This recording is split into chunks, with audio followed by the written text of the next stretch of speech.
That's Nick. And that's Joseph. And today we're here to talk about Falling for Christmas, a film that you will punish your loved ones with, which Oh, God. dropped on Netflix Today. November 10th, 2022. It's corn. It's the directorial debut of Janeen Damian, who has scripted several television holiday films, because we all know that's a subgenre unto itself. And here she is all on her own behind the camera. And notably, it is a rare opportunity to see Lindsay Lohan in a film. I mentioned twice on our podcast that I was looking forward to this film because surely Lindsay Lohan, who doesn't work much in film, would choose something kind of interesting and subversive and definitely do something that would be interesting. And boy, was I wrong. You're giving her a lot of credit. I like her. You know, if you look at my iTunes Top 25, the number one song on there is Rumors by Lindsay Lohan. I don't share the same affinity for Ms. No, you Lohan, don't. But you know, like also she seems happier and healthier. She looks good. Like I was just really like rooting for her. I was rooting for you. And then, yeah, this movie there is nothing about it that's redeeming. It's not funny. It's not sweet. It's not cute. Like there's nothing about it that I can even say is good. The script is horrendously bad. Even the bloopers in the end credits Aren't even funny. None of those are good. Okay, I don't want this to be a long video, but I have so many notes. The basic story is Lindsay Lohan plays the heiress to a hotel magnate. So she's kind of like a Paris Hilton type person. Her name is Sierra Belmont. Sierra. And her father's name is Beauregard Belmont. Played by Jack Wagner, who I know from Melrose Place. Shout out to Heather Locklear. Shout out. Oh, because I... Anyway. And Andrew Shue. Andrew Shue, brother to Elizabeth. He was also in quite a few episodes of General Hospital. Yeah, he's a soap star as well. Okay, but anyway, so Lindsay Lohan is at one of her father's resorts in Summit Springs, I believe, which is kind of like Aspen. Mm-hmm. And her boyfriend, Tad, comes to visit with the intention of proposing to her. So he takes her to this mountaintop. It's winter, it's snowing, it's Christmas. And he gives her a ring, and there's inclement weather, and both of them fall down the hill in like opposite directions. And Lindsay's character hits like a tree and passes out. It's important to know that earlier that day, on the same day, her character, or the day before, whatever. Not last night, but the night before. Tommyknockers. She's wearing some fancy outfit that, I don't know that it's a real designer, but it's like some couture outfit, onesie. And a guy named Jack, played by... Chord Overstreet from Glee. Oh, that man's from Glee? You mean Jake Russell? Jake. Jake is his character name. They say his name an awful lot. Okay, Jake. He is at Lindsay's dad's hotel because he's having financial troubles because he owns like what do you call it? Not a chalet. Mm-hmm. It's called a chalet nearby, but they're struggling financially. So he was at Lindsay's dad's hotel to ask for money. And while he's there, he accidentally bumps into her and spills a drink on her fancy outfit. So they have a pretty memorable exchange. But when she falls at the bottom of this hill and hits her head and she wakes up, he finds her. And he doesn't remember her. What do they call that when you have sympathy, like when men experience pregnancy pain? Kuvati. He has mental kuvati. He doesn't recall her, and she has lost her memory, but only in the sense that she doesn't remember her name. So she wakes up in a hospital, and the doctor, who was like so confusing to me, and the sheriff are like, well, what are we going to do with her? We don't know her name. Like they have no protocol for handling a Jane Doe. And Jake walks in and says, well, if she doesn't want to stay here, she can stay at my chalet, which is like unbelievable. Rent free. And Lindsay's character agrees because she doesn't like the food at the hospital. So she's with Jake at his chalet for 2 days? Mm. And they fall in love. Love. It's important to know that Jake is there running this chalet by himself with his mother-in-law and his daughter. The mother is dead. Mm-hmm. So he's a widower. Mm-hmm. Okay, but everything culminates with the sheriff, Lindsay's boyfriend Tad, and her father all find her at this chalet. And then Instantly, her memory returns. And she's like, well, I have to go. But before going, she knew that Jake was having financial trouble. So she orchestrates this like party where everyone donates to him and the day is saved. But she goes back to living her Paris Hilton life. I don't think they didn't have enough. The day is actually saved when she's giving an interview to the press and shouts him out. Oh, sure. She gives an interview to the press, shouts out the chalet, and then they're sold out. But she realizes she doesn't want to marry Tad. So she breaks up with him. And then Jake shows up because his daughter convinces him that he should go, like, chase love, which was so stupid. They reconnect and decide that Lindsay's going to go live at the chalet with Jake to help him run it. And then we find out her boyfriend Tad is actually gay. Which, you know, from the moment he steps on screen. He steps on screen at the beginning of the movie, he seems gay. So, and then, so how Lindsay is found by Jake, on the other side of the mountain, Tad is found by this guy named Ralph, who's like this local whatever, yokel. And they have a flirtation. So, they don't have a whole lot to do. We have spent a whole sequence where Tad is fed spicy beans. There is nothing interesting about this movie. Tad, played by George Young, is giving a performance that suggests an imitation of Austin Powers. My first note is, who is this movie for? Because it's not adult. I think for the gay legion that likes Lindsay Lohan, it's not for them. No, and then for the daughter, because it's very like childlike in many ways and innocent. But I can't imagine kids. I feel like kids looking at Lindsay Lohan would be like, they'd probably make fun of her character. Like, well, and then the who watches these Hallmark Christmas movies? Like, granted, this is Netflix, but this is basically a Hallmark Christmas movie. Like, does that audience like Lindsay Lohan? I don't. Good question. Okay, the lighting in this thing is like, whoa. Especially when we in the opening with Lindsay and her dad having breakfast, it's like out of like a 1950s picture. Oh, the green screen is out of control. And the green screen when they're on the mountain is like, whoa. Okay, so there is zero chemistry in this movie. So Lindsay Lohan and her dad, no chemistry. Lindsay and her boyfriend, no chemistry. Lindsay and the chalet man Jake, no chemistry.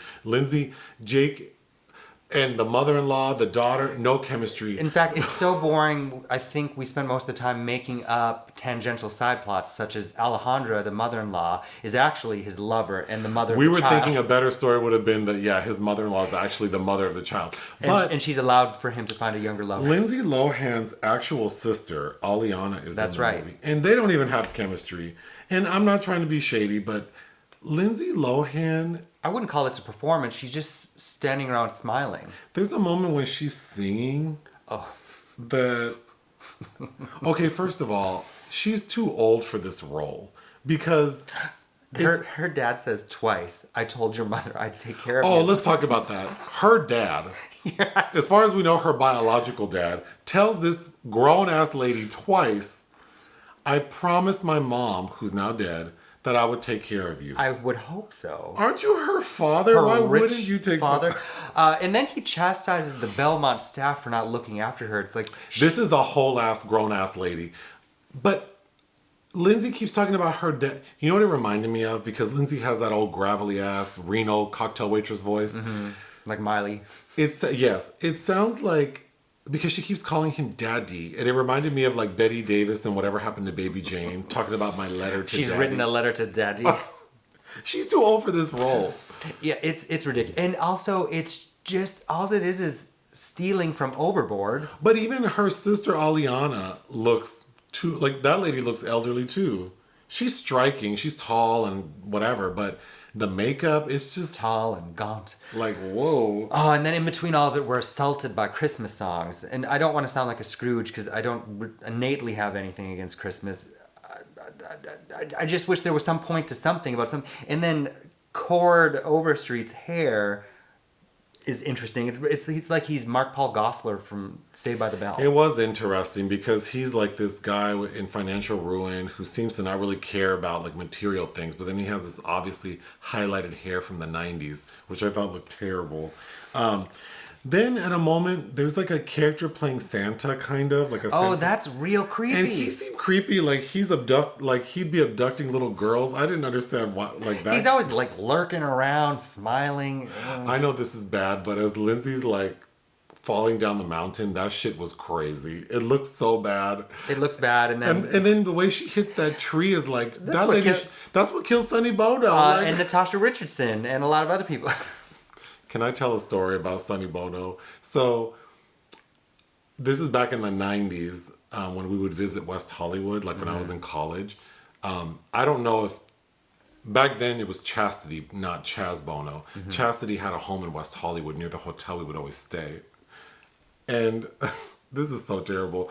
But my friends and I would walk by her house and scream, like, watch out for that tree. That's how your daddy died. Whoa. I know.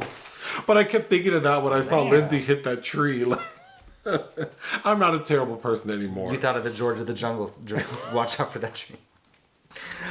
How does no one recognize Sierra? Lindsay Lohan's character is supposed to be this, like, because when she's found, it's like major media news. And she's made to seem like a Paris Hilton type person. How does no one recognize Unless her? it's like, I kept waiting for something like, oh, is it like the Truman Show? Like everybody's in on this? Or... And she is like, it's not like she's in hiding. She's like out and about in the town, and she goes to like this big event. And then there are a lot of what seem like a lot of gay men in this town. So it's like, how do they not recognize her? And how does Chord Overstreet's character not recognize her when he had interacted with her not even like 24 hours prior in a very awkward situation? Exactly. And that's the insidious little girl.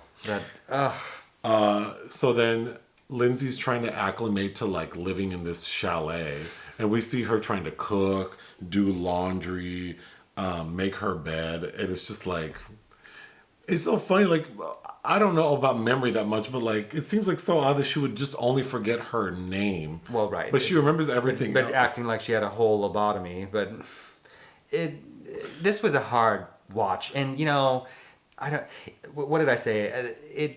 I will reuse wrapping paper, but I will not rewatch this movie. Lindsay cries twice in this film, which is so wasted. It's like that Bruno... the Weeknd song, Save Your Tears for another movie. There's a scene where she's talking to a horse and crying, talking about, you think I'd have some sort of skill. And I thought that was so funny. Also, you know... I would rather watch I Know Who Killed Me again. And she is not good at physical comedy. Oh, no. So I don't know why she thought this role was good for her. And she's the executive producer. Jake's character is still mourning the death of his baby's mama. Of course he is. And there's a scene where the mother-in-law is looking through like an old photo album, and then she gives it to Lindsay's character, like, oh, put it away when you're done. Oh, yeah. Like, I didn't want this album. But then we see that... Lindsay takes it upon herself to put it away like she knows where it goes. Like she knows where it goes. And she goes to Jake's desk, in the top drawer of the desk, and she just starts ramming it in there. And then... Even though there's this huge Christmas tree angel in there. So she takes it out. He comes in and is like, what are you doing with that? And then she's like, well, let's hang it. No, she goes, this is so beautiful. That looks like every other goddamn Christmas ornament. He goes, oh, I don't hang it because it was my... Like, I'm not ready to hang it. I'm not hanging it because it reminds me of my baby's mama and blah, blah, blah. What? So you've been keeping this Christmas angel in the top drawer of your desk? Year-round? No wonder why you're going out of business. Like, you don't have anything more important to put in there. Okay, the only funny line is there's one moment where Chord Overstreet and Lindsay Lohan have like an argument, and she's questioning like how he's processing like his memory of his wife, and he goes, what do you know about memories? You can't even remember your own name. I thought that was funny because that seems so cold considering... I know, I could say that to you though as well. It came out of nowhere. Then I thought it was funny that we do see that Lindsay's, like the staff of the hotel, they recognize that she didn't come home the previous night or to her hotel room. So they're kind of like, well, we don't know where she is. But that's only like one short scene. So I kept laughing thinking no one is checking for this. No one is checking for this lady. She's been missing for 72 hours and like no one is looking for her. Oh, and then when the father shows up, he's like, I need you to shut everything down and look for her in the hotel. Well, like that. Okay.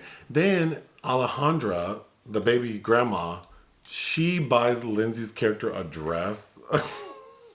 And then she comes down in that dress I didn't realize how busty Lindsay Lohan Oh, yes. was. But it's not a very flattering outfit. But then she has this.